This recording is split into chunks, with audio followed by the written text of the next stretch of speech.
जय श्री राधे राधे। मेरे YouTube channel पे सभी भाई बहनों को मेरा नमस्कार है। आइए एक देवी मैया का बहुत अच्छा सा पचरा गाते हैं। जो मेरा गाना अच्छा लगे तो लाइक कीजिए, सब्सक्राइब कीजिए, बेल आइकन दबाना ना भूलें, जिससे मेरा वीडियो आपको सबसे पहले दिखे। कमेंट बॉक्स में जरूर बताना मेरा गाना कैसा है।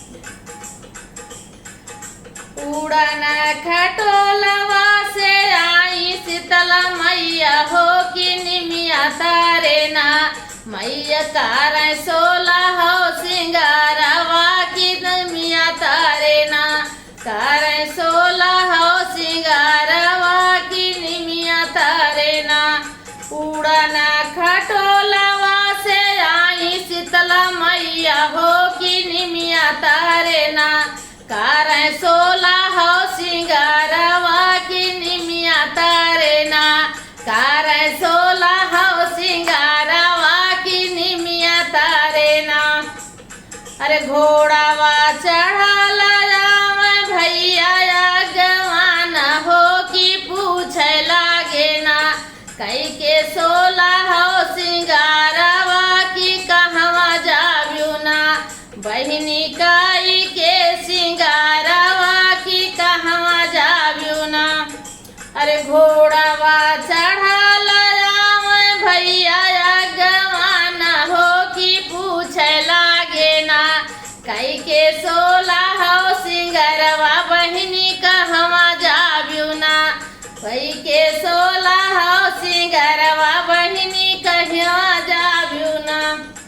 अरे जावे तो जावे भैया मलिया फूलवरिया हो कि अपनी खातिर ना, लौबे अढ़ाउल के मलवा हो कि अपनी खातिर ना, लौबे अढ़ाउल के मलवा हो कि अपनी खातिर ना।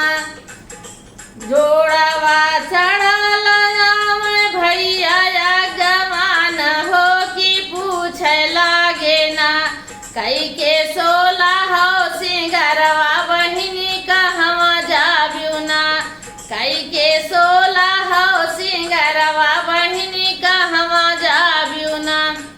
अरे जावे तो जावे वही कोहरा के घरवा हो कि अपनी खातिर ना, लौबे साजला कलसवा हो कि अपनी खातिर ना, लौबे साजला कलसवा हो कि अपनी खातिर ना। अरे जावे तो जावे वही सोनरा की दुकनिया हो कि अपनी खातिर ना, लौबे गाले के हरवा हो कि अपनी खातिर ना, लौबे नाक के नाथुनिया हो कि अपनी खातिर ना, लौबे नाक के नाथुनिया हो कि अपनी खातिर ना।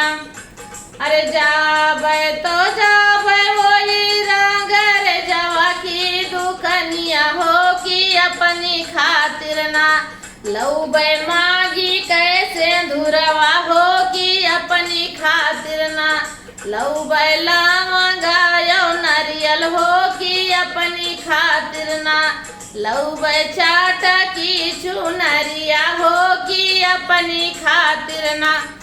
अरे जावे तो जावे रंगर जवा की दुकनिया हो कि अपनी खातिर ना, लौबे सात रंग चुनरिया हो कि अपनी खातिर ना, लौबे सात रंग चुनरिया हो कि अपनी खातिर ना। अरे जावे तो जावे वही सोनरा के दुकनिया हो कि अपनी खातिर ना, लौबे पाव पाया जनिया हो कि अपनी खातिर ना, लौबे पाव पाया जनिया हो कि अपनी खातिर ना। अरे जावे तो जावे वो नहीं भगतन के घरवा हो कि हेलुआ पूरी ना, धम लागौबे वो के भोगवा हो कि हेलुआ पूरी ना, कटबे भगतन के दुखवा हो कि वतन घरवा ना, देव उनका आशीर्वादवा हो कि भक्त का पनेना। बोलो दुर्गा मैया की जय।